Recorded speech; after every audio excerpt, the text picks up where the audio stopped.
오늘 제가 사업계획서 강의를 다녀왔는데, 사실 사업계획서 강의도 그렇고, 사업계획서를 쓴 것도 수백 개가 넘지만, 이게 전문가든 아니든지 간에 사업계획서는 항상 고민인 것 같아요. 이게 어렵기도 하고, 귀찮기도 하고, 특히나 사업자분들한테 이 사업계획서에 대해서 어떻게 되고 있냐 물어보면 다들 조용해지시거든요.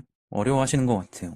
근데 대부분의 대표님들이 정부 지원 사업을 준비하면서 사업계획서를 쓰시잖아요. 아직 시작을 안 하신 경우들도 많더라고요. 이게 저는 조금 다행이라고 보는 게 사업계획서는 많이 열심히 쓰는 게 중요한 게 아니라 정확한 방향을 설정해서 쓰시는 게 더 중요하잖아요. 네, 그렇죠. 박사님은 정책사업 평가 기준부터 설계를 시작하셨기 때문에 이 사업계획서를 어떻게 써야 더 쉽고 정확하게 쓸 수 있는지 잘 아시는 걸로 유명하신데 아직도 사업계획서를 시작하지 않은 대표님들한테 좀 조언이 될 수 있는 한마디 해주시면 좋을 것 같아요.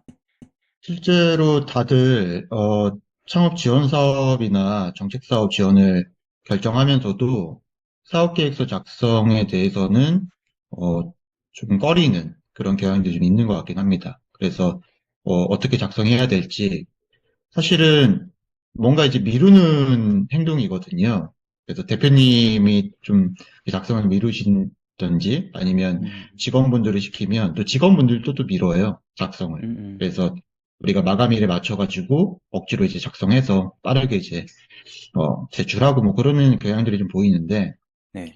사실은 우리가 어떤 일을 좀 미룬다라는 거는 크게 뭐 잘못된 게 아니라 인간의 어떤 본능이거든요. 우리가 앞에 사실은 어떤 일을 해야 될지 구체적으로 방향성이 정해져 있으면 그렇게 할 텐데 그게 이제 좀 부재한 상황에서는 좀 미루는 경향도 좀 있어요. 그래서 사업 계획서도 마찬가지로 뭐 우리가 어떻게 쓰는지를 좀 명확하게 알면 사실은 금방금방 써 나갈 텐데 그게 좀 모호한 경우가 이제 좀 미루게 되는 거거든요. 예를 들면 뭐 창업 지원 사업 같은 것도 마찬가지고 정책 사업도 마찬가지고 이게 이제 우리가 사업 계획서를 작성하게 되는데 무슨 내용을 써야 될지를 잘 모르겠는 거죠. 그리고 어떻게 써야 되는지를 잘 모르겠을 때. 그래서 이런 것들이 이제 우리가 그 작성을 조금씩 좀 꺼리게 되는 그런 원인이 좀 되는데 사실은 이 사업 계획서를 쓰는 게 저는 굉장히 쉽다고 생각을 하거든요. 뭐 동의 안 하실 수도 있겠지만 이게 이제 목적을 알면 좀 우리가 쉽게 접근할 수는 있어요. 오늘 요 얘기를 좀 말씀드리면 이게 일단 사업 계획서에 너무 초점을 맞추지 말고 우리의 어떤 그 최종적인 목적부터 한번 생각을 해볼게요. 어, 우리의 최종적인 목표는 창업 지원 사업이죠. 그러면 뭐 이게 이제 자금 지원이라고 보실 수가 있을 텐데 네. 창업 지원은 이제 보통 보면 기업들이 하게 되는 거죠. 그렇죠. 그랬을 때 이 과정에 평가라는 개념이 있습니다. 그러니까 우리가 이제 지원하면 모두가 다 당선되는 게 아니라 평가를 해서 이 사람이 과연 이 창업 지원 사업에 해당하는지 이것들을 좀 보게 되는데 이 평가를 할 때 이제 가장 중요한 게 목적이 무엇인가를 우리가 좀 봐야 되는 거예요. 예를 들어 창업 지원 사업의 목적이 무엇인가를 우리가 좀 명확하게 파악할 필요가 있어요. 그러면 뭐 예비 창업 패키지든 초기 창업 패키지든 아니면 뭐 다른 창업 지원 사업이든 간에 이들의 목적은 일반적으로는 특정한 어떤 사업의 목적에 맞는 팀, 사업자를 선발하는 거겠죠. 네. 그렇죠? 예비 창업 패키지는 예비 창업 패키지 사업의 목적에 맞는 팀을 선발하기 위해서 평가를 진행하는 거고, 맞습니다. 창업 중심 대학은 창업 중심 대학 사업의 목적에 맞는 팀을 선발하기 위한 거죠. 네. 그래서 우리가 이 목적을 생각하는 게 되게 중요하고, 그리고 이 목적에 맞는 팀을 선발하기 위한 도구로서 서류 심사와 발표 심사가 있는 거죠. 다만 이 서류 심사는 우리가 1차 관문이기 때문에 어, 이 서류심사의 일차 관문으로서 사업계획서 평가를 하게 되고, 만약에 사업계획서 평가에서 좋은 점수를 받게 되면 발표심사로 넘어가게 되는 거죠. 그래서 이 프로세스를 일단 이해하시는 게 가장 중요하고요. 그러면 우리가 요 문제가 되는 사업계획서의 작성을 위해서 네. 크게 세 가지 정도를 우리가 생각한 다음에 작성을 하면 보다 쉽게 작성할 수 있거든요. 음, 첫 번째는 뭐냐면 아까 제가 목적을 말씀드렸죠. 그래서 사업계획서를 작성할 때 네. 어, 이 사업계획서에 작성 목적을 인지하는 게 되게 중요해요. 음, 예를 들면 예비 창업 패키지를 지원하기 위한 사업계획서를 작성하는 목적은 예비 창업 패키지의 지원 대상의 적합성을 보기 위한 거죠. 그래서 우리 사업이, 우리 팀이 내가 지원하고자 하는 창업 패키지의 지원 대상으로서 적합하다라는 것들을 계속 강조해야 되는 거죠. 그러려면 본인이 지원하고자 하는 그 창업 지원 사업의 어떤 방향성이라든지 네. 그들의 어떤 정책적 목표라든지 이런 것들을 좀 명확히 알아야 됩니다. 경기 대표님이 매일 열심히 그 설명해 주시는 그런 지원 사업들의 특성들, 음, 다양성 이런 내용들을 명확히 알아야 되는 거죠. 일단 음, 두 번째로는 얼마나 우리가 성과를 낼 수 있는가에 대한 내용을 파악하기 위해서 사업 계획서를 작성하기도 해요. 예를 들면 뭐 정책 사업 같은 경우는 사실은 우리가 이제 어떤 기관에서 사업팀들을 선발을 했을 때 그 팀들한테 기대하는 게 있잖아요. 예를 들어서 통상적으로 우리가 매출액이라든지 고용이라든지 지역사회에 대한 기여라든지 뭐 혹은 뭐 R&D 쪽으로의 어떤 기여라든지 음, 이런 정책적인 어떤 그 방향성들이 존재하거든요.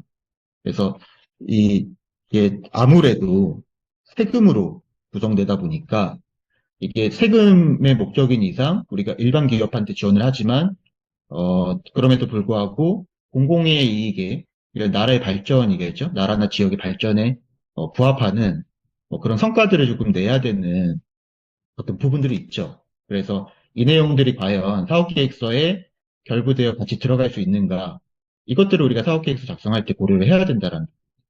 그래서 음, 가장 대표적으로는 매출액 그리고 고용 뭐 이런 거. 그리고 AI 지원을 하는 지금 요즘과 같은 정책 기조 안에서는 AI 기술을 활용해 가지고 그러한 AI 산업에 우리가 일조할 수 있는 그런 내용들이 사업계획서 안에 들어가야 되는 거죠.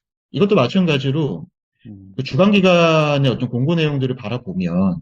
혹은 뭐 주간기관의 최근 몇 년간 이 정부가 바뀌고 나서겠죠, 아마.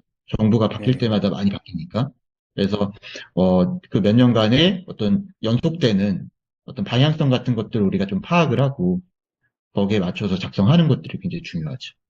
음, 음. 이 정도만 맞춰도 굉장히 쉬워요. 음.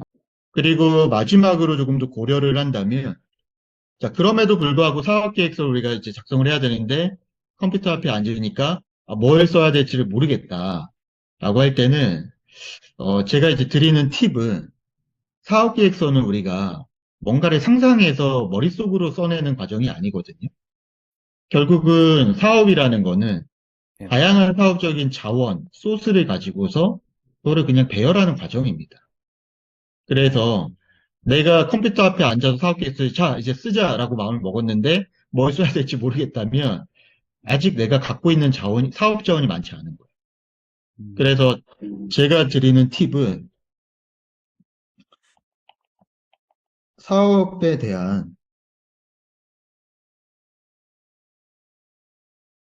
소스를 수집하기 시작을 하세요. 그래서 음, 제품이나 서비스를 디자인할 때 필요한 어떤 네. 정보라든지 어떤 기술이라든지 어떤 파트너라든지 이런 것들 시제품을 만들기 위해서 필요한 일련의 프로세스라든지 예를 들어서 구글에다가 스타트업의 시제품 제작하는 어떤 프로세스를 검색할 수도 있고, 뭐, 어플리케이션 만드는 프로세스를 검색할 수도 있겠죠. 네.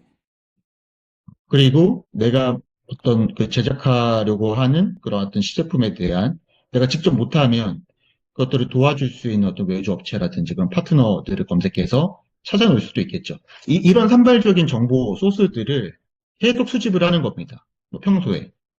그리고 이것들을 이제 배열하는 과정이에요. 사업 계획서. 음, 그래서 요 1, 2, 3, 요 세 가지를 기억하시면 네. 사업 계획서 쓰는 게 조금 쉬워져요.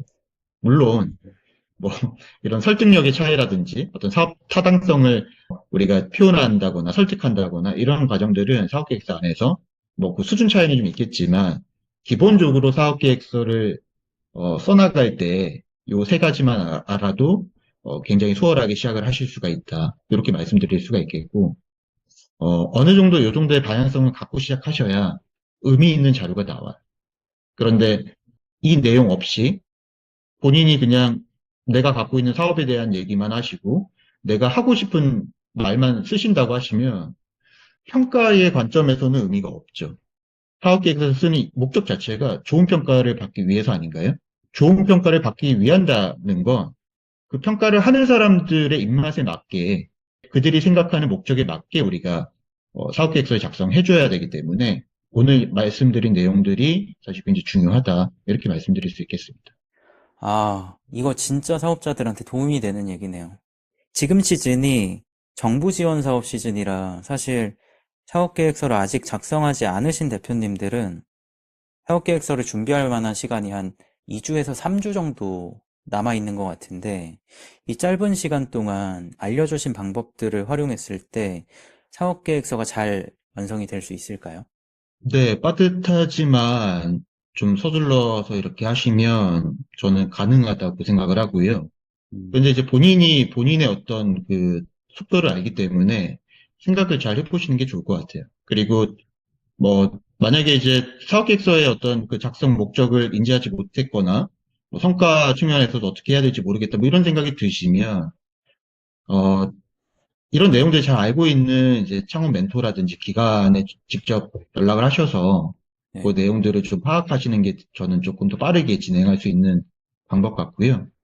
사업에 대한 소스도 마찬가지로 그 도움을 주실 수 있는 사람들을 좀 찾아서 빨리 수집해서 이렇게 하시는 게 좋죠. 왜냐하면 저는 이제 생각하는 게 결국은 우리가 사업이라는 게 요즘 사업들을 보면 속도가 굉장히 빠르잖아요. 네, 맞아요. 그래서 속도가 빠르다라는 거는 사실은 그 혼자 할 수는 없고 같이 하기 때문에 속도가 빠른 거거든요. 그래서 팀 내부라든지 외부라든지 시간이 없다면 도움을 줄 수 있는 사람 찾아서 같이 진행하는 게 저는 가장 좋은 방법이라고 생각을 합니다. 지금 사업계획서 준비하셔야 되는, 이제 막 시작하신 대표님들도 오늘 나온 이야기해주신 목적과 그리고 사업계획서의 어떤 부분을 명확하게 확인하고 진행해야 되는지 체크하시고 성공적인 자금 확보가 되시길 바라겠습니다.